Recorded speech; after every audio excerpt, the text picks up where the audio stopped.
ہمارا آپ کے بیان کردہ نہیں بلکہ ہمارے آپ کے چوتھے امام امام زین العابدین علیہ السلام کے بیان کردہ. اس کے بعد انشاءاللہ دوسرے خطبے میں آپ خدمت عرض کروں گا کہ جہاں پر عزاداری اور امام حسین کی زیارت کی فضیلت بیان کی گئی تاکہ ہم اس سے بھی آشنا ہو سکیں. تو سب سے پہلی چیز یہ جو گناہ ہیں کہ جس کو ہمارے آپ کے چوتھے امام نے بیان کیا ہے کہ وہ کون سے گناہ ہیں کہ جو انسان کو دنیا میں اور آخرت میں ندامت کا سبب بنیں گے.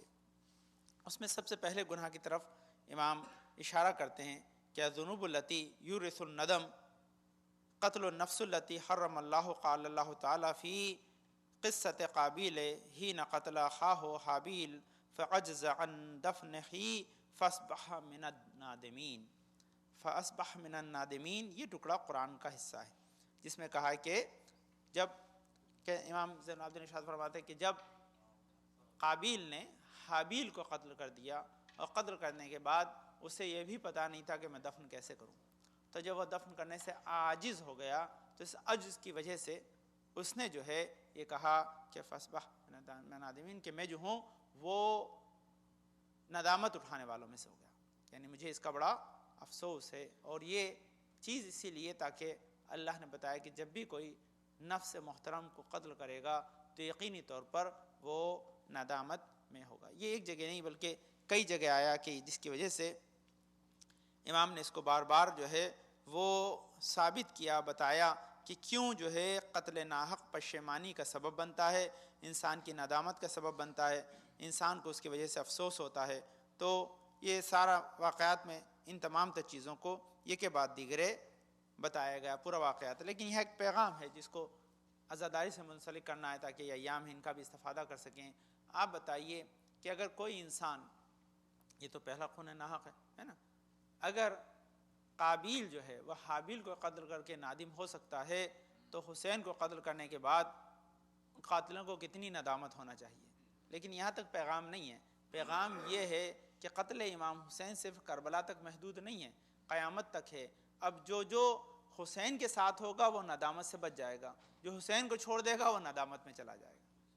کیا ہے کہ اگر انسان قتل ناحق کی ندامت سے بچنا چاہتا ہے تو اسے مقتول کے ساتھ ہونا پڑے گا، قاتل سے برات کا اظہار کرنا پڑے گا. جب تک وہ قاتل سے برات کا اظہار نہیں کرے گا تب تک وہ ندامت سے بچ نہیں سکتا ہے.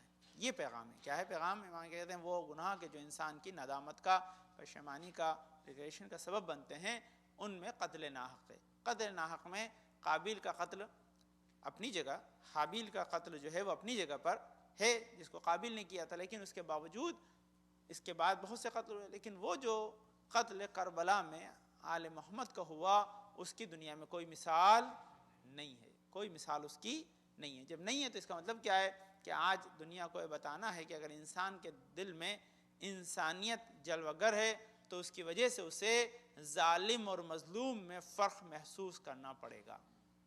اگر یہ کیا ندامت کیا چیز ہے، کیوں خدا اسے پشیمان کرتا؟ تاکہ اسے ظالم اور مظلوم میں فرق کا پتہ چل جائے، ورنہ دنیا فرق ہی نہیں رہے گا. کون ظالم ہے کون مظلوم ہے، سب یکساں ہو جائیں گے. تو یہی چیز ہے کہ انسان آج اس عزاداری کے ذریعے یہ پیغام اپنے دل میں زندہ رکھتا ہے کہ ہم مظلوم کے ساتھ ہیں، ظالم کے خلاف ہیں. یہ پہلا پیغام ہے کہ جو امام نے اس کے ذریعے ہم تک پہنچایا ہے. کیا ہے؟ وہ گناہ جو انسان کی ندامت کا سبب بنتے ہیں اس میں قتل ناحق. انسان ہمیشہ ہمارا آپ کو سب کو اس چیز سے محفوظ رکھے، اور جو لوگ اگر کرتے بھی ہیں تو ہم ان سے برات کا اظہار کریں.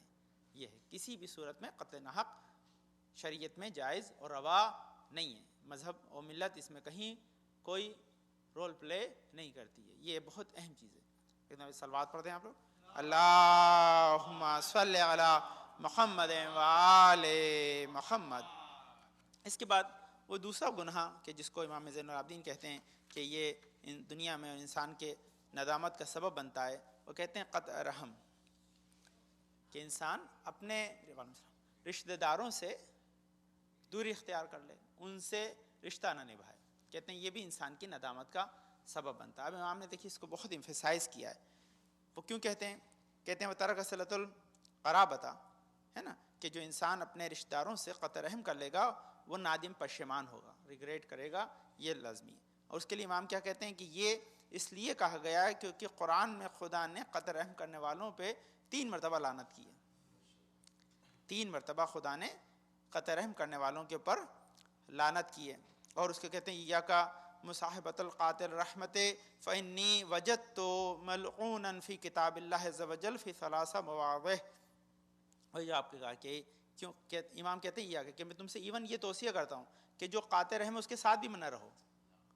جس نے قطع رحم کا رکھا ہے اس کے ساتھ بھی نہ رہو، کیونکہ میں نے قرآن میں دیکھا ہے کہ خدا نے قطع رحم کرنے والے پہ، رشتہ داروں سے رشتہ توڑ دینے والوں پہ 3 مرتبہ لعنت کی ہے. تو لعنتی کے ساتھ رہنے پہ لعنت اس کے ساتھ بھی ہو سکتی ہے، اس لیے کہا کہ لعنتی کے ساتھ کبھی نہ رہا جائے.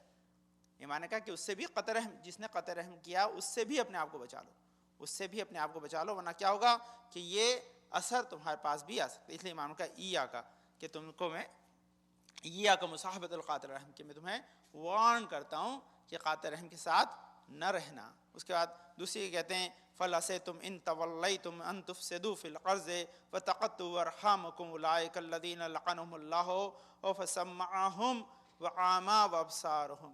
کہتے ہیں قاتل رحم کا نقصان کیا ہے کہ اس کا نقصان یہ کہ اس کا خداوند عالم جو ہے وہ قلب کو سیاہ کر دیتا ہے قاتل رحم، اور اس کو حقیقت پتہ ہی نہیں پڑتی کہ سچ اچھا کیا ہے برا کیا ہے.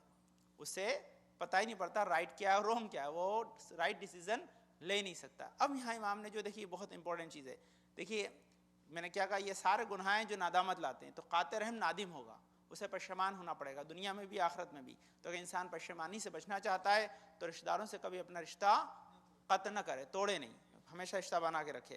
اب جملہ کیا ہے نگرامی کہ ہم اور آپ اپنے خاندان کے رشتہ داروں سے رشتہ کاٹ دیں تو خدا کی لعنت آ جائے، اور اگر رسول کے خاندان سے رشتہ کاٹ دیں گے تو کیا حالت ہونے والی ہے. تو اس کا مطلب کیا ہے کہ یہ عزاداری کیا ہے؟ یہ عزاداری ہمیں بتاتی ہے کہ ہم نہ صرف جو ہے وہ حسین سے بلکہ خاندان رسول سے رشتہ رکھیں تاکہ خدا کی رحمت ہم پہ برستی رہے. یہ عزاداری ہمیں امام حسین سے منسلک کرتی ہے. اور یہ کیا ہے؟ اچھا ہمارے آپ کے رشتے کو نبھانے کا جو حکم ہے اس سے زیادہ حکم جو ہے وہ رسول کے خاندان سے رشتہ نبھانے کا ہے. اور یہ ہمارا آپ کا جو ہے بالکل واضح جو ہے عقیدہ ہے وہ کیا ہے کہ خدا نے قل لا اسألکم علیہ اجرا الا المودۃ فی القربیٰ کہہ کے رسول کے خاندان سے رشتہ بنائے رکھنے کا فرمان عطا کیا ہے. تو اس فرمان کے تحت اب کیسے رشتہ بنائیں گے، رشتہ کا طریقہ کیا ہے؟ آپ دیکھیے بہت امپورٹنٹ چیز ہے، اس رشتے کو کیسے جانچا پرکھا جاتا ہے. علیہ السلام ہمارے یہاں معاشرے میں اس رشتے کو بنا ہوا ہے یا بگڑا ہوا ہے کیسے پہچانا جاتا ہے؟ کسی کے یہاں تو تقریب ہے، چاہے خوشی کی غم کی، اگر آپ موجود ہیں تو رشتہ ہے، غائب ہیں تو رشتہ نہیں ہے. یہی ہے بھائی دنیا میں آپ کیسے رشتے کو پہچانتے ہیں کہ فلاں سے آپ کا رشتہ ہے تو کیسے ہوگا؟ اگر اس کی تقریب میں ہے تو اس کا رشتہ ہے، تقریب میں نہیں ہے تو رشتہ نہیں ہے، چاہے خوشی کا چاہے غم کا. اب اس کا مفہوم کیا ہے؟ اچھا اس میں ایک اور بھی معاشرے میں ایک اور بھی ہے کہ کبھی کبھی خوشی کے موقع پہ غائب ہو جانے پہ آدمی اتنا جو ہے وہ ایمفیسائز نہیں کرتا کہ رشتہ ہے کہ نہیں ہے، لیکن غم کے موقع پہ غائب رہے تو ضرور ٹوکتا ہے کہ بھائی آج بھی نہیں آئے، آج بھی نہیں آئے. تو اس کا مطلب کیا ہے کہ 3 شعبان کو اتنا نہیں جانچا جا جتنا 10 محرم کو جانچا جاتا ہے کہ انسان کا رشتہ ہے یا نہیں ہے. رشتہ ہے نا. اچھا اس کے بعد بھی اب آئیں تو آنے کے بعد آدمی کس حالت میں آئے گا یہ بھی جانچا جاتا ہے کہ جو آدمی آیا ہے تو ایسا تو نہیں ہے کہ شادی میں کالے کپڑے پہن کر آیا ہو اور میت کے اندر سرخ کپڑے پہن کر آیا ہو، اس سے بھی جانچا جاتا ہے. اب بہت سے لوگ جو 10 محرم کو جو ہے وہ الگ الگ جو ہے تعویل کر کے ادھر ادھر لے جاتے ہیں، ان کو اپنے آپ پتہ چل جائے گا کہ امام حسین کی شہادت پہ غم منانے کا طریقہ اور سلیقہ جو ہے وہ کائنات میں یکساں ہے. اگر انسان کے چہرے پہ غم کے آثار ہیں، لباس جو ہے اس کی تائید کر رہا ہے تو اس کا مطلب وہ ہے کہ وہ مقتول کے ساتھ قاتل سے برات کا اظہار کر رہا ہے. اگر اس نے ایسا نہیں کیا تو دنیا اپنے آپ فیصلہ کر دے گی کہ کون جو ہے وہ قاتل کے ساتھ ہے کون مقتول کے ساتھ ہے. واپس پہلے عرض کیا آپ کی خدمت میں، واپس پچھلا کیا ہوتا تھا کہ نادم کون ہوگا کہ جس نے قتل ناحق کیا ہے. قتل ناحق کرنا خالی ندامت کا سبب نہیں بنے گا، بلکہ کیا ندامت، جو اس کا ساتھ دے گا وہ بھی، جو اس کا ساتھ دے گا وہ بھی ندامت میں پھنس جائے گا. تو اس کا مفہوم یہ کہ انسان کو ندامت سے اگر بچنا ہے امام زین العابدین کے اس جو ہے فرمان کے ذیل میں، تو اسے سب سے پہلے قاتل سے برات کرنی ہے، مقتول کا ساتھ نبھانا ہے، پھر قطع رحم صلہ رحم کے معنی میں رسول کے خاندان سے ہمیشہ اپنے رشتے کو بنائے رکھنا ہے. تیسری چیز، اب اس کی کافی ڈیٹیل کافی اس کے اندر ہے لیکن میرا وقت کم ہے انشاءاللہ آپ کی خدمت.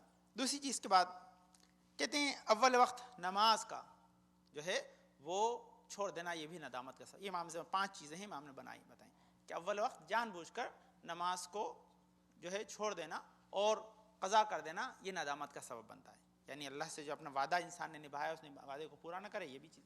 اب اس کے لیے بہت سی چیزیں کہ کیا اس کے اسباب ہیں, کیا اس کے اندر امام نے اس تمام جو ہے وہ کہتے ہیں فَإِذَا هُوَ أَتَمَّ رُكُوعَهَا وَسُجُودَهَا وَأَتَمَّ صِحَامَهَا.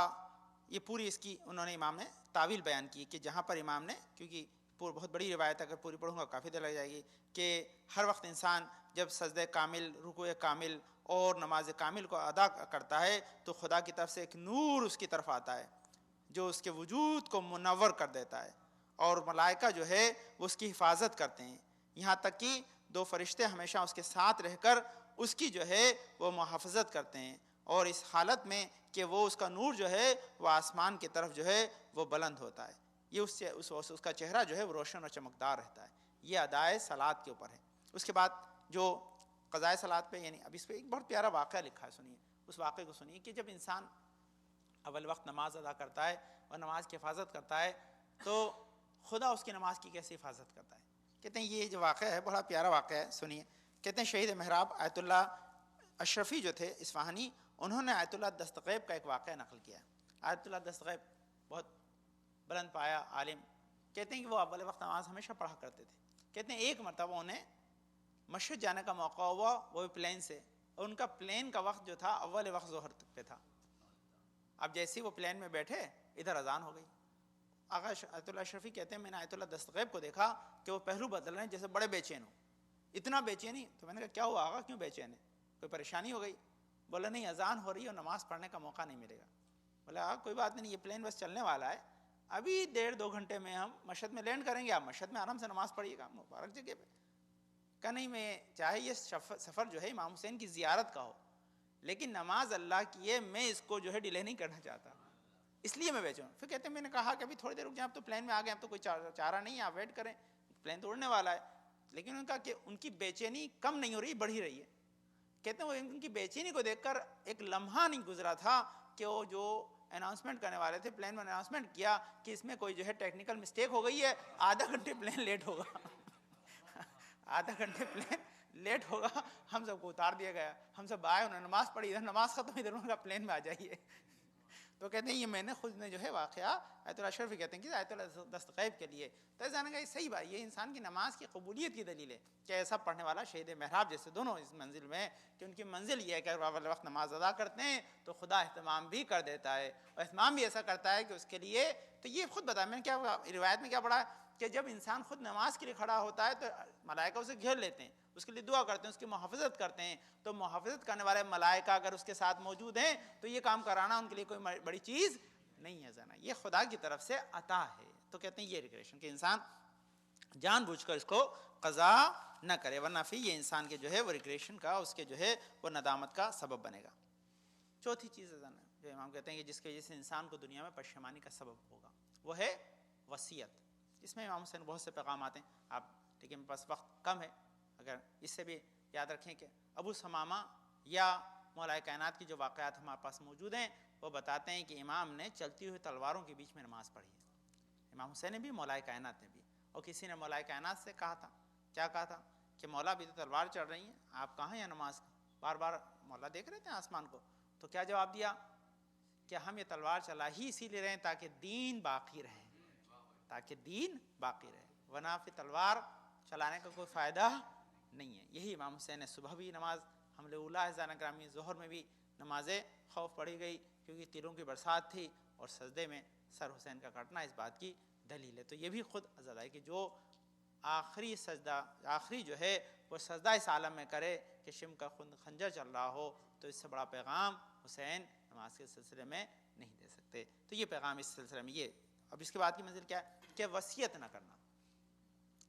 کیا ہے کہ انسان اگر وصیت کیے بغیر اس دنیا سے چلا جائے گا, وصیت نہیں کرے گا, تو پھر وہ ندامت کا شکار ہوگا. کیا ہے وترک الوصیت, وصیت نہ لکھنا ہے نا, یہ انسان کی ندامت کا سبب بنے گا. اور اس کے لیے جو آیت امام نے دلیل کے طور پر پیش کی وہ کیا ہے, وَكَتَبَ عَلَيْكُمْ إِذَا حَضَرَ أَحَدَكُمُ الْمَوْتُ إِن تَرَكَ خَيْرًا الْوَصِيَّةُ لِلْوَالِدَيْنِ وَالْأَقْرَبِينَ بِالْمَعْرُوفِ حَقًّا عَلَى الْمُتَّقِينَ، کیونکہ یہ حق ہے متقین کا کہ انسان جو ہے وہ جب اس دنیا سے جانے لگے یا اس کے اپنے اس منزل میں ہو، اور کسی بھی منزل میں آدمی کو کیا پتا کہ کتنے دن زندہ رہے گا، تو وصیت کا معاملہ یہی ہے کہ انسان اس کو تیار۔ اچھا، وصیت کے کئی سارے پیغام، بہت سے لوگ جب زیارتوں پہ جاتے ہیں یا اس پہ آتے ہیں تو میں اکثر ان سے کہتا ہوں، تو اس وقت وہ ایک کنسیپٹ رکھتے ہیں کہ بھئی اس کا مطلب ہمیں ایک کاغذ چاہیے، ایک پین چاہیے، ایک چیز لکھنی ہے، اس کے بعد ہمیں سائن کروانے ہیں، اس کے بعد آپ کو گواہ بنانا ہے، اس کے بعد اس کے اوپر مہر لگوانی ہے، اس کے بعد پھر وہ بینک میں رکھوانا ہے۔ نہیں، ان سب کی چیزوں کی ضرورت نہیں۔ وصیت کا مفہوم یہی ہے کہ آپ کے اوپر جو ذمہ داری ہے اسے جو پورا کرنے والا ہے اسے بتا کے جانا ہے۔ یہ ایک منیمم وصیت یہ ہے کہ آپ کی جو رسپانسبلٹی ہے اس رسپانسبلٹی کو آپ کے بعد کون پورا کرے گا یہ بتا کے جانے کو وصیت کہتے ہیں، ہے نا سر؟ اب لازمی ہے کہ آپ بتائیے کہ یہ قرآن کی اتنی بڑی آیت یہاں پر موجود ہے، میں نے آپ خدمت عرض کی کہ وصیت اللہ نے اس جو ہے وہ قرآن کی روشنی میں واجب کر دی ہے کہ جو کام آپ کر رہے ہیں آپ کے بعد وہ کام کون کرے گا یہ بتا کر جانا ضروری ہے۔ تو آپ بتائیے کہ مسلمان اگر وصیت کر کے نہ جائے تو یہ سزا ہے، اور رسول خدا بغیر بتائے چلے جائیں پھر یہ مسئلہ تو اس کا مطلب ہے یا تو وصیت سننے کے لیے مسلمان موجود نہیں تھا، یا اس نے وصیت کو بدل دیا اس لیے وہ وصیت کو سننا نہیں چاہتا ہے، ورنہ وصیت تو رسول کر کے گئے ہیں۔ وصیت تو کی ہے رسول نے، ایسا ہو ہی نہیں سکتا کہ رسول وصیت کر کے نہ گئے ہوں۔ دلیل دوں اس کی، بہت بڑھیا دلیل، تاکہ آپ ہمیشہ یاد رکھیں۔ انشاءاللہ اللہ بہت بہترین، آپ خدمت میں تاریخ پڑھیں، آپ اس سے استفادہ کریں، برابر آئیں، خدا مولا کو ہمارے سلامت رکھیں انشاءاللہ۔ صاحب کو سب کہ جب رسول نے ہجرت کی، دیکھیے ایک ہجرت تھی، یہ ہجرت تھی کہاں سے؟ مکہ سے مدینہ کے لیے۔ رسول وصیت کر کے گئے کہ نہیں گئے؟ کیا تھا؟ بستر پہلو کو سلایا، تمام جو ان کے تمام لوگوں کی جو امانتیں تھیں وہ ان کے حوالے کی۔ تو جو کافروں کی امانت بغیر جو ہے وہ وصی کو دیے بغیر جو ہے نہ جائے مکہ سے مدینہ، تو پورے اسلام کی امانت بغیر دیے کیسے چلا جائے گا؟ اس کا مفہوم ہے کہ یہ امر رسول ضرور انجام دے کے گئے تھے، لیکن مسلمانوں کو پسند نہیں تھا کہ یہ امانت جو ہے علی کے ہاتھ میں رہے، وہ چاہتے تھے کہ ہمارے ہاتھ میں آ جائے۔ ویسا اسی معاملہ کا جو ہے وہ سارے کا سارا جھگڑا ہے کہ انسان اگر یہ سمجھ جاتا کہ رسول نے جس طرح سے امانت جو ہے ہجرت کے وقت جو ہے وہ علی کے ہاتھ میں دی تھی، رحلت کے وقت بھی علی ہی کو سونپی ہے، تو مسئلہ حل ہو جاتا۔ تو یہ وصیت کیا ہے کہ اہم چیز، یہی وصیت مولائے امام حسین علیہ السلام کی وصیت کر کے گئے۔ وصیت کے اندر کیا چیز ہے؟ جو وصیت آپ دیکھتے ہیں پڑھتے ہیں، ایک وصیت ہمارے لیے، ایک وصیت جناب زینب کے لیے۔ جناب زینب کو کیا کہا تھا کہ نماز شب میں مجھے اے بہن فراموش نہ کرنا۔ ہماری وصیت کیا کی ہے؟ ہماری وصیت کی کہ جب کبھی ٹھنڈا پانی پینا ہمارے پیاس کو یاد کرنا۔ دوسری وصیت کیا کی امام نے کہ شیعوں اگر تم کربلا میں ہوتے تو دیکھتے کہ تمہارا آقا کس طرح سے علی اصغر کے لیے پانی مانگنا۔ یہ وصیت امام بتا رہے، یہ ہے پیغام، تاکہ امام انسان کو بتا۔ اور ایک اور کیا، امام زین العابدین کو ہم تک سلام پہنچایا کہ زین العابدین جب میرے شیعوں کو ملنا تو میرا سلام انہیں پہنچا دینا۔ جیسا کہ آپ جو سلام ہمیشہ بعد نماز یہ پڑھتے ہیں، یہ امام کی اس وصیت کا ہم جواب دیتے ہیں۔ یہ کربلا سے اس کا مطلب نہ تو امام ہمیں بھولا ہے نہ ہم امام کو بھولتے ہیں۔ امام کبھی ہم کو بھولے نہیں، بلکہ ہم بھی امام کو یاد رکھتے ہیں، امام نے بھی ہم کو ہمیشہ یاد رکھا ہے۔ تو بہرحال وصیت کے سلسلے میں اہم چیزیں آپ یاد رکھیے کہ اچھا وصیت میں جو ایک خاص چیز ہے کہ اس میں جو ایک وصیت میں دو چیزیں یہاں لکھی ہیں، ایک وصیت، ایک رد مظالم۔ جو امام نے اس کے اندر جو ایمفیسائز کیا ہے وہ رد مظالم کے لیے کیا ہے۔ رد مظالم کیا ہے؟ رد مظالم ایک بالکل الگ کانسیپٹ ہے کہ حق تو ادا کرنا ہی ہے، حق تو ہمیں وصیت میں ادا کر کے جانا ہی جانا ہے، اس میں تو کوئی کوتاہی کی گنجائش نہیں ہے۔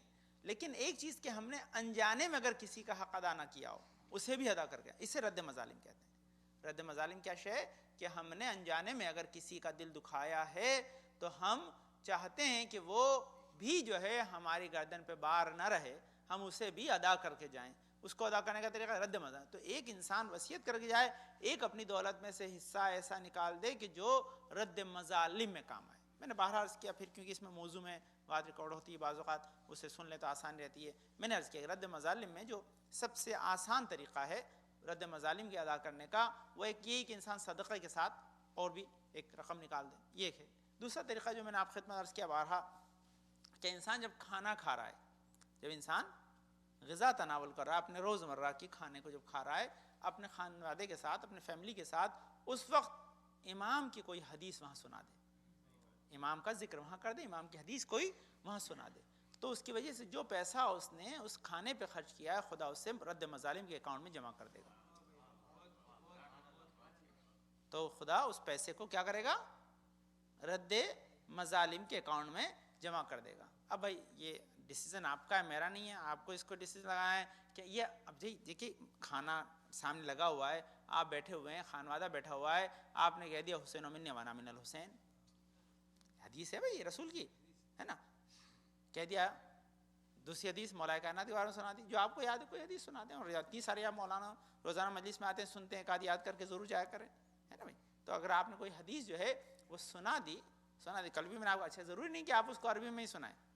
کل رات کو حدیث سنائی تھی میں نے آپ کو کہ کوئی آدمی شب جمعہ میں اگرچہ جو ہے وہ 10 مومنین کے لیے دعا کر دے تو وجب اللہ الجنہ، خدا اس کے لیے جنت کو واجب کر دیتا ہے. اب یہ حدیث اگر آپ نے سنا دی تو کیا ہوگا کہ آپ بنے ذاکر، خانوادہ بنا سامعین، خدا نے اس کھانے کو بنا دیا تبرک، اور تبرک رد مظالم میں چلا جاتا ہے. اب بتائیے عزیزان گرامی کہ اگر تبرک بچا رہا ہے تو کیا حسین نہیں بچائیں گے؟ تبرک اگر آپ کے لیے رد مظالم میں جا کر آپ کی حفاظت کر رہا ہے تو پھر مرتبہ حسین بہت بلند ہے. یہ رد مظالم میں یہ چیز بہت اہم ہے، اس کو آپ اپنے ذہن میں رکھیں، ہے نا. تو وصیت نہ کر کے جانے والا بھی دنیا میں بھی اور آخرت میں بھی جو ہے ریگریٹ. اس کی بہت ڈیٹیل ہے انشاءاللہ کسی دن پھر وصیت پہ جب آپ کی خدمت میں جب گفتگو ہوگی تو پھر انشاءاللہ عرض کروں گا کہ وصیت کا کیا باب ہے اور کس طرح سے کی جاتی ہے، کیا اس کے طریقے ہیں، اسلامک طریقہ کیا ہے، یہاں کا طریقہ کیا ہے. وہ سب ایک تمام چیزیں جس کو جاننا ضروری ہے تاکہ انسان ضرور اس امر کو صحیح طور پر انجام دے کر جائے. اور اس کا ریزن یہ ہے کہ اگر اس نے وصیت نہیں کی اور پیسہ غلط ہاتھ میں چلا گیا یا جو املاک اس کی غلط ہاتھ میں چلی گئی تو اسے یقینی طور پر پشیمانی ہوتی ہے. اور اسی کو امام نے یہاں پر بیان بھی کیا، لیکن میں سے دونوں. اچھا آخری چیزیں امام نے جو بیان کی ہے وہ کہتے ہیں کہ انسان زکوٰۃ ادا نہ کرے. زکوٰۃ خمس جو اسلامک ٹیکسز ہیں ان کو ادا نہ کرے تو اس سے ضرور ریگریشن ہوگا، وہ پشیمان ہوگا. پشیمان کیا ہوگا؟ اب اس کی کافی ڈیٹیل ہے، میرے پاس وقت نہیں ہے انشاءاللہ، لیکن میں آپ خدمت میں چند چیزیں بیان کر دیتا ہوں تاکہ آپ اپنے ذہن میں رکھیں کہ انسان اگرچہ اسلامک ٹیکسز کو خمس و زکوٰۃ یا زکوٰۃ لکھا ہے کہ ہمارے پاس دونوں ہیں نا، ادا نہیں کرے گا تو اسے پشیمانی. اب پشیمانی کیسے ہوتی ہے؟ اب اس کو میں آپ کو بتاتا ہوں بہت سادہ الفاظ میں. دیکھیے سب سے پہلی چیز ہے کہ جو چیز حق اللہ کا ہے. ایک بات بتائیے آپ سمپل میرے کو تاکہ آپ کے ذہن میں میری بات آسانی اور سمپل طریقے سے جو ہے پہنچ جائے. آپ کا کوئی مال کسی کے پاس ہے اور آپ طاقتور ہیں، کیا آپ اس سے اپنا مال لے سکتے ہیں کہ نہیں لے سکتے؟ میرا چشمہ آپ کے پاس تھا، میں لے سکتا ہوں کہ نہیں لے سکتا ہوں؟ آپ کا پین میرے پاس ہے، آپ لے سکتے ہیں کہ نہیں لے سکتے ہیں؟ یہ آپ میں طاقت ہے، 1 منٹ میں لے لیں گے. آپ بتائیے کہ ہم زیادہ طاقتور ہیں کہ اللہ ہے؟ تو اس کا حق آپ پاس، اسے لینے میں کتنی دیر لگتی ہے نا. لیکن فرق ہے دونوں میں. دیکھیے بہت بڑا فرق ہے یہ کہ جب وہ کوئی شے میں آپ سے لوں گا زبردستی، آپ مجھ سے لیں گے تو رشتہ خراب ہوگا. خوشی سے دیں گے تو رشتہ بنا رہے گا. اسی کو پشیمانی کہتے ہیں. خوشی سے دیں گے تو رشتہ بنا رہے گا. تو یہی چیز ہے کہ اللہ جب آپ کا حق اللہ کا آپ کے گردن پہ ہے تو کسی نہ کسی صورت سے وہ لے لے گا. لیکن اس میں کیا ہوگا کہ اگر آپ نے نہیں دیا تو ضائع بھی ہو جائے گا، بغیر نیت کے ضائع ہو جائے گا تو مال بھی گیا اور اس کا ثواب سے بھی آدمی محروم رہ گیا. ثواب سے بھی آدمی محروم رہ گیا. تو ثواب سے محروم رہ جائیں گے، اور ثواب سے محروم رہ جانا اس کے لیے اور زیادہ مشکل. تو یہ بہت اہم چیز ہے کہ آپ اپنے واجبات کو ادا کریں. جب واجبات کو ادا کرنا ہماری ایک ذمہ داری ہے. جب اس ذمہ داری اس لیے کہتا ہے. اب یہ اسی دیکھیے کہ اس ذمہ داری کو خداوند عالم نے پورا کرنے کے لیے انسان کو اس کے عقیدے سے متصل کیا ہے. عقیدے سے کیسے متصل کیا ہے کہ انسان جب بھی خمس و زکوٰۃ ادا کرتا ہے وہ ہمیشہ اللہ کی طرف سے زیادہ حاصل کرنے کا حقدار ہو جاتا ہے. بھئی یہی چیز اس کو ریگریٹ میں امام نے کیا کہا ہے کہ پشیمانی کا سبب نہیں. پشیمانی کہ انسان نے جس نے ادا کیا اس کو اس کا بینیفٹ ملے گا اور جس نے نہیں ادا کیا اس کو نہیں. تو جب وہ دیکھے گا تو اس کا اثر نظر آئے گا، دنیا میں بھی آخرت میں بھی. تو وہ اثر اس انسان کے اوپر محفوظ رہے گا. یاد رکھیں یہ بہت امپورٹنٹ چیز ہے. اور اس کی بہت ساری چیزیں میں دوسرے طریقے سے کئی طرح سے سمجھا سکتا ہوں. اس بات کو میں وقت نہیں، مجبور ہوں، معذرت چاہتا ہوں. یاد رکھیے ہے نا، آپ نے کوئی پیسہ کہیں رکھ رکھا تھا، باڑھ آ گئی، آگ لگ گئی، چوری ہو گیا، پشیمانی ہوتی کہ نہیں ہوتی؟ ضائع ہو جانا مال کا انسان کو پشیمان کرتا ہے. اب یاد رکھیے کہ یہ اللہ کا وعدہ ہے کہ جو اس کا حق ہے وہ تو لے لے گا، انسان کا استعمال کرے گا تو اس کے کام بھی نہیں آئے گا، ضائع بھی ہو جائے گا۔ تو آپ بتائیے کہ ضائع ہو جانے سے بچا، اس کے بعد آدمی کہتا کاش میں کل بینک میں رکھ آتا کتنا اچھا رہتا، تو جانے کہ یہاں کی بینک پھر بھی نہیں لوٹاتی، اللہ کی بینک تو یہاں بھی لوٹائے گی وہاں بھی لوٹائے گی۔ اللہم صلی علی محمد وعلی محمد، اللہم صلی علی محمد وعلی محمد، اللہم صلی علی محمد وعلی محمد، اللہم ارزقنا ایمانا صادقا ولسانا ذاکرا وقلبا خاشعا وبدنا صابرا وقلبا نافقا وعملا متقبلا ورزقا واسعا وزوجة صالحا ولدا صالح۔ پالنے والے تجھے واسطہ پندر پاک میں شفائے کامل عاجل عطا فرما، مجموعات پریشان پریشان کو دور فرما دے، اپنے توفیقات میں اضافہ فرما۔ پالنے والے ہمارے بزرگ صاحب سرور سلام ساتھ محفوظ رکھ۔ پالنے والے ہمیں اس وقت تک دنیا سے نہ اٹھانے جب تک ہمارے گناہوں پہ قلم نہ پھیرے۔ پالنے والے حاضرین مجلس کے نیک حاجات مراد قبول فرما، جہاں کہیں بھی علماء علام ذاکرین شعراء عزت دائر کی خدمت کر رہے ہیں، ان کے جان و مال و آبرو کی حفاظت فرما، ان کے توفیقات میں اضافہ فرما، نسل میں ہمیشہ آل محمد کے چاہنے والے پلتے رہیں، جہاں جزیات مشتاق جزیات سے مشرف فرما، جزیات کو کہیں خلاف سے اپنے وطن کو پلٹیں۔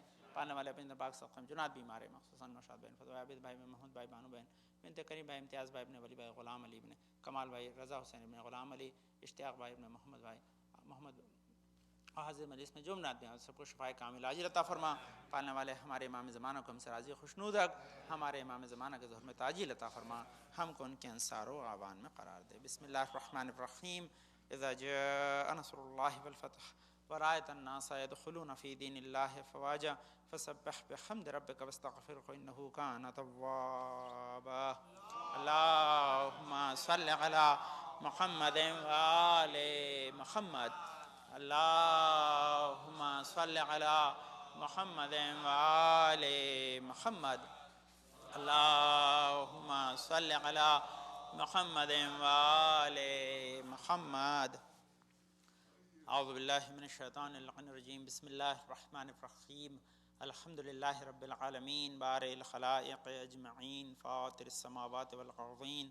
پاک و منزہ پردہ اس کائنات ہستی کو خلق کرنے والا ہے، پاک و منزہ پردہ شریک نزدیک ہمارے دل کے حال کو جاننے والا ہے، پاک و منزہ پردہ جو ہمارے ذرہ برابر نیکی بدی کا حساب و کتاب رکھتا ہے، پاک و منزہ پردہ بڑا بخشش کرنے والا ہے، پاک و منزہ پردہ جس نے ہماری ہدایت کے سامان کو فراہم کیا، نبیوں کا طولانی سلسلہ بھیجا، صلاۃ والسلام علی خاتم النبیین محمد مصطفیٰ صلی اللہ علیہ وسلم، ما صلی علی محمد وآل محمد، الصلاۃ والسلام علی علی ابن ابی طالب، اللہم صلی علی محمد وآل محمد، الصلاۃ والسلام علی فاطمۃ الزہرا سلام اللہ علیہا، اللہم صلی علی محمد وآل محمد، الصلاۃ والسلام علی حسن ابن علی، اللہم صلی علی محمد وآل محمد، الصلاۃ والسلام علی حسین ابن علی، اللہم صلی علی محمد وآل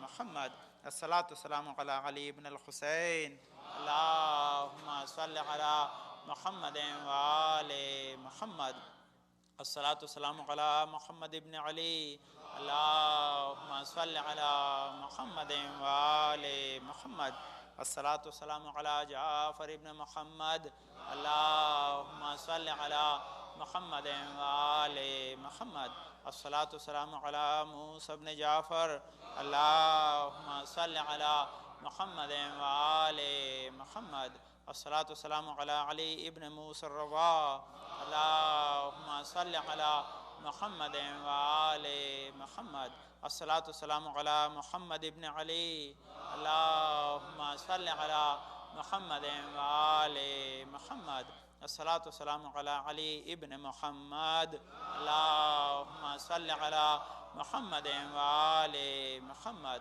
الصلاۃ والسلام علی حسن ابن علی، اللہم صلی علی محمد وآل محمد، الصلاۃ والسلام علی خلف الخاد المہد المنتظر، اللہم صلی علی محمد وآل محمد، وجل فرجہم واحشرمہم واہلک اعداءہم، جن کے ظہور سے دنیا عدل و انصاف سے بچ جائے گی، ظلم و جور ختم ہو جائیں گے، ان کے تاجیل ظہور کے لیے دعا گو ہیں۔ بہرحال ایام محرم ہیں، امام حسین کی یاد کو منانا اور اس کو قائم رکھنا ہماری ایک ذمہ داری ہے، اور اس کے سلسلے میں جو بھی فضائل و کمال عامہ اطہار کی احادیث سے ہم کو ملے ہیں ان تک پہنچانا، آپ تک پہنچانا وہ بھی ایک ذمہ داری ہے. لیکن اسی چیز کو ایک مدت تک اور آج بھی اور آئندہ بھی شعراء نے ہمارے باقی رکھا، اور وہ سلسلہ برابر رسول کے زمانے سے اور اس کے بعد سے شاعری چلتا رہا. اس کے پہلے بھی تھا لیکن بعد میں یہ اہل بیت کی مدح میں بنتا. تو ان کو بھی یاد رکھنا ہمارے ذمہ. میں نے عرض کیا کہ یہ شب جمعہ میں اشعار کے لیے، لیکن وہ اشعار جو مدح آل محمد میں ہوتے ہیں ان کو بیان کیا جا سکتا ہے. اور اس کو میں نے عرض کیا کہ خود امام خمینی کے ساتھ ہیں ہمارے، وہ خود اپنے خطبوں میں پڑھا کرتے تھے. تو لازمی کہ وہ میں نے عرض کیا کہ یہ بڑا خاص موضوع ہوتا ہے جس کے اندر انسان کم وقت میں زیادہ پیغام پہنچا سکتا ہے. تو میر انیس کا ایک سلام ہے، اس کو میں نے امام حسین کی مدح کے لیے اپنے خطبے میں چنا ہے. تو اس کا جو مقطع ہے اسی سے آغاز کروں تاکہ پھر آپ اس کو دیکھیں کہ اس کا کیا ہے. کہتے ہیں کہ اس کا جو مقطع ہے اس کے اندر کہ اٹھو انیس اٹھو سر پر آفتاب آیا، یہ اس کا جو ہے اٹھو انیس اٹھو سر پر آفتاب آیا، یعنی دن چڑھ چکا ہے اب تم بیدار چوک کے بیدار ہو جائے ہیں. تو کہتے ہیں کوئی بھی سوتا ہے پیری میں اس طرح غافل، اٹھو انیس اٹھو سر پہ آفتاب آیا. یہ ان کا مقطع ہے. لیکن کیا ہے اشعار کیا ہیں بڑے پیارے امام حسین کی مدح میں میر انیس نے لکھے ہیں. تو میر جو ہے بابر علی انیس مرحوم کا یہ سلام ہے. کہتے ہیں ظہور نور محمد ہوا خلیل کے بعد، ظہور نور محمد ہوا خلیل کے بعد، چھپا جو چاند زمانے میں آفتاب آیا. چھپا جو چاند زمانے میں آفتاب آیا. جب آفتاب میں نکلے محمد عربی تو چتر بن کے سر پاک پر سحاب آیا. رسول کے سر پہ بادل چلتا تھا چھاتا بن کر چھتر بن کر. تو اس کو کہتے ہیں کہ زمیں، اب یہ بہت پیارا شعر ہے ہمارا آپ کے لیے، بہت پیارا شعر، کہ زمیں کا زور چلا خاک بھی نہ وقت فشار. سنیے کتنا اچھا بندش کی ہے. کہتے ہیں زمیں کا زور چلا خاک بھی نہ وقت فشار، میری زباں پہ جو نام بو تراب آیا.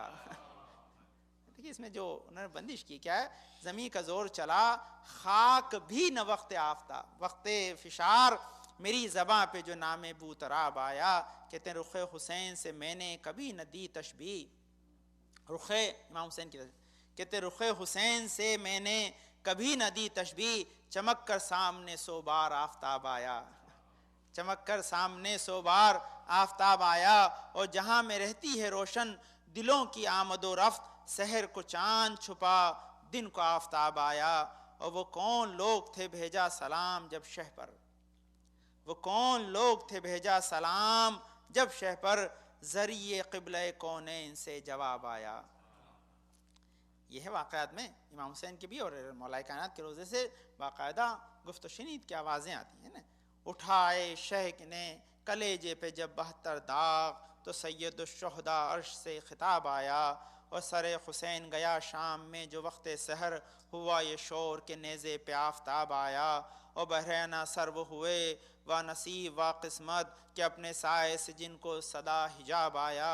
اور لحد میں سامنے جب دفتر حساب آیا، لحد میں سامنے جب دفتر حساب آیا، گناہ دیکھ کے کیا مجھے حجاب آیا. وہ کیا نمود کرے بحر ہستی میں، وہ کیا نمود کرے بحر ہستی میں، جو ایک دم کے لیے صورت حباب آیا. اور زمین میں کہتی ہے میت سے دیکھ کر قبر کو دیکھ، زمین یہ کہتی ہے میت سے دیکھ قبر کو دیکھ، کہاں بنا کے گھر او خانہ خراب آیا. اور کوئی بھی سوتا ہے پیری میں اس طرح غافل، اٹھو انیس اٹھو سر پہ آفتاب آیا. یہ میر انیس کا سلام تھا جو امام حسین اور مولا کائنات کی مدح میں آپ نے ہمارے لیے چھوڑا. یہ ہمارے لیے ایمان کا ایک بڑا ذریعہ ہے کہ جس کو پڑھ کر ہم، کیونکہ یہ جو جملہ لکھا نا کہ یہ وہ کون لوگ تھے جن کو ذریعے سے جواب آیا، یہ وہ لوگ ہیں جن کے لیے خود جواب آیا ہے. یہ وہ لوگ ہیں کہ جن کے لیے تو امام حسین کے وجود کی خود دلیل بھی ہیں. بہرحال یہ اشعار میں چند چیزیں عرض کی اور ہیں لیکن وقت کی ذرا تنگی ہے آپ خدمت میں، کیونکہ ایک دو حدیث آپ خدمت میں عرض کر دوں اور آپ کی زحمت کو میں نے ختم کیا. یہ 40 حدیثیں ہیں جو امام حسین علیہ السلام کی، اللہم صلی علی محمد وآل محمد، عظمت، اور ساتھ ساتھ نہ صرف امام حسین کی عظمت بلکہ اس خاک کربلا کی عظمت بیان کی گئی ہیں. یہ سب مکس ہیں، تو اس میں چند چیزیں آپ خدمت عرض کروں تو اس میں کہتے ہیں جو حدیث ہے وقال هي اظهر البقاء بقاء الارض واعظمها وحرمته انها لمن بطح الجنہ، کہتے ہیں کربلا پاک ترین اور سب سے پاک زمین ہے اور احترام و عزت کی محافظت سے سب سے بڑی جائے گاہ ہے، حق یہی ہے کربلا جنت کا ایک ٹکڑا ہے۔ یہ اذن ہے، اس کا مفہوم کیا ہے کہ آپ بتائیے، اور اس کی ایک دلیل آپ کو دوں کہ جنت کا ٹکڑا کہتے کسے ہیں کہ جہاں جنت والے رہتے ہوں، اور ہے نا، اور اب سب سے بڑی دلیل کیا ہے؟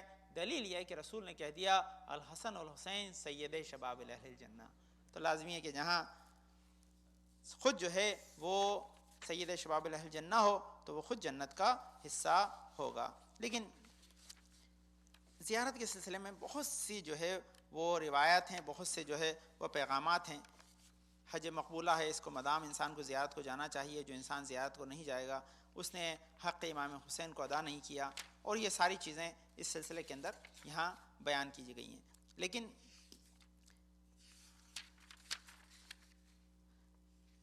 کربلا اور کعبے کے سلسلے میں آپ خدمت میں نے عرض کیا تھا کہ کربلا اور کعبے کے سلسلے میں کیا پیغام ہے، تو اس کے سلسلے میں حدیث سن لیجئے۔ کہتے ہیں امام ابو عبداللہ یعنی امام جعفر صادق علیہ السلام ارشاد فرماتے ہیں اللہم صل علی محمد وآل محمد۔ میں فارسی میں بھی سنا تھا کہ بہت سے لوگ عربی میں کہہ رہے کہ وَلَمْ يَأْتِ قبر الحسین علیہ السلام حتى يموت کانا منقض الایمان و منقض الدین ان دخل الجنہ و کانا دون المؤمن فیہا۔ کہتے ہیں کہ ہر کے بے زیارت قبر امام حسین نہ رود تا بے میمرد ایمانش نا تمام و دینش ناقص خواہد بود و بے بہشت ہم کے بے رود پائن ترین از مومنان در آنجا خواہد بود۔ یہ دیکھیے امام نے امام حسین سے متسلق کیا، جو آپ جاتے ہیں عزاداری میں یہ بھی ایک شے، اور جو آپ زیارت امام حسین کو جاتے ہیں اس کا کیا مفہوم ہے، سنیے بڑی پیاری حدیث۔ کہتے ہیں اگر کوئی انسان امام حسین کی زیارت کو نہیں گیا اور مر گیا، اسے موت آ گئی، کہتے ہیں اس کا دین بھی ناقص ہے، اس کا ایمان بھی ناقص ہے۔ اگر وہ جنت میں گیا بھی تو سب سے لوئسٹ لیول پر رہے گا، اس سے عروج نہیں ہے، لوئسٹ لیول کے اوپر وہ رہے گا، اس سے عروج نہیں ہے۔ یہ ذرا اور اس کے تمام دوسرے جو تمام روایتیں ہیں کہ حدیث محبت اور دوسری احادیث ہیں جس کے اندر امام نے جو مختلف ائمہ نے اس کو بیان کیا ہے۔ بس یہ ایک آخری حدیث سن لیجیے انشاءاللہ، پھر آپ کی زحمت کو میں نے ختم کر دیا۔ دوسری حدیث بھی اس کا مفہوم خالی بیان کرنا وقت نہیں پوری حدیث پڑھنے کا۔ کہتے ہیں اگر کوئی آدمی امام حسین کی زیارت کو جا سکتا اور نہیں گیا تو وہ ہمارا اصلی شیعہ نہیں ہے، وہ شیعہ ہمارا اصلی نہیں ہے، صحیح ماننے والا نہیں ہے۔ اگر وہ جنت میں گیا بھی تو مہمان بن کے رہے گا، مالک بن کے نہیں رہے گا۔ یہ دوسری حدیث کے اندر ہے۔ تیسری حدیث میں کہتے ہیں کہ اور جو اسی کو کہتے ہیں سکوہ معراج ہے۔ اب یہ کہتے ہیں کہ من اتا قبر الحسین علیہ السلام عارفا بحقی کتب اللہ عز وجل فی اعلیٰ علیین۔ کہتے ہیں جو کوئی بھی انسان امام حسین کے حق کو پہچانتے ہوئے زیارت امام حسین کو جائے گا تو خدا اسے بلند ترین مقام پر جو ہے وہ فائز ہونے والوں میں اسے تحریر کرے گا، اسے ان میں تحریر کرے گا جن کو اعلیٰ علیین یعنی بلند ترین معراج عطا ہوئی ہے۔ تو لازمی ہے کہ یہ امام حسین سے پیغام یہی کہ انسان اگر امام حسین تک آ جاتا ہے تو امام حسین اسے اعلیٰ علیین تک بلند ترین مقام تک پہنچا دیتے ہیں۔ بہرحال عزاداری ایمان میں فروغ کا ذریعہ ہے، ہمیں امام کی حقانیت دین کو پہچاننے کا ذریعہ ہے۔ خدا ہمیں توفیق دے کہ برابر اس سے متمسک رہیں تاکہ فیض و کمال ہماری نسل میں ہمیشہ جاری و ساری رہ سکے۔ اللہم صلی علی محمد وعلی محمد، اللہم صلی علی محمد وعلی محمد، اللہم ارزقنا ایمانا صادقا ولسانا ذاکرا وقلبا خاشعا وبدنا صابرا وعلما نافعا وعملا متقبلا ورزقا واسعا وزوجة صالحا ولدا صالح۔ پالنے والے تجھے واسطہ اپنے پاک میں شفاء کامل عاجل عطا فرما، پریشان کو دور فرما دے، اے توفیقات میں اضافہ فرما۔ پالنے والے ہمارے بزرگ صاحب ہمارے صلی اللہ علیہ وسلم کے ساتھ محفوظ رکھ۔ پالنے حاضر مجلس کی نیک حاجات مراد قبول فرما۔ پالنے والا ہماری نسل میں ہمیشہ آل محمد کے چاہنے والے پلتے رہیں، جہاں کہیں بھی پالنے والے ذکر امام حسین کرنے والے ان کی جان و مال عزت و آبرو کی حفاظت فرما، جہاں بھی شیعہ نے درقرار ان کی جان و مال عزت و آبرو کی حفاظت فرما۔ پالنے والے اسلام میں شریک ہونے والوں کی جو ہے زندگی میں برکت عطا فرما، پالنے والے نسل میں ہمیشہ آل محمد کے چاہنے والے پلتے رہیں، پالنے والے حاضر مجلس کے نیک حاجات مراد قبول فرما، پالنے والے ہمارے امام زمانہ کو ہم سے عزیز خوشنود رکھ، ہمارے امام زمانہ کے ظہور میں تاجیل عطا فرما، ہم کو ان کے انصار و اعوان میں قرار دے۔ بسم اللہ الرحمن الرحیم، انا اعطیناک الکوثر فصل لربک وانحر ان شانئک هو الابتر۔ اللہم صل علی محمد وآل محمد صلی اللہ علیہ وسلم۔ اعوذ باللہ من الشیطان الرجیم، بسم اللہ الرحمن الرحیم، اللہ اکبر اللہ اکبر، اشہد ان لا الہ الا اللہ، اشہد ان لا الہ الا اللہ، اشہد ان محمد رسول اللہ صلی اللہ علیہ وسلم، اشہد ان محمد رسول اللہ صلی اللہ علیہ وسلم، اشہد ان امیر المومنین و امام المتقین علی ولی اللہ و رسول اللہ و خلیفتہ بلا فاصل، اشہد ان علی حجۃ اللہ، حی علی الصلاۃ حی علی الصلاح، حی علی الفلاح حی علی الفلاح، حی علی خیر العمل حی علی خیر العمل، قد قامت الصلاح قد قامت الصلاح، اللہ اکبر اللہ اکبر، لا الہ الا اللہ۔ اعوذ باللہ من الشیطان الرجیم، بسم اللہ الرحمن الرحیم، ان الصلاۃ ونسکی ومحیای ومماتی للہ رب العالمین، یا محسن قد اتاک المسیء انت المحسن ون المسیء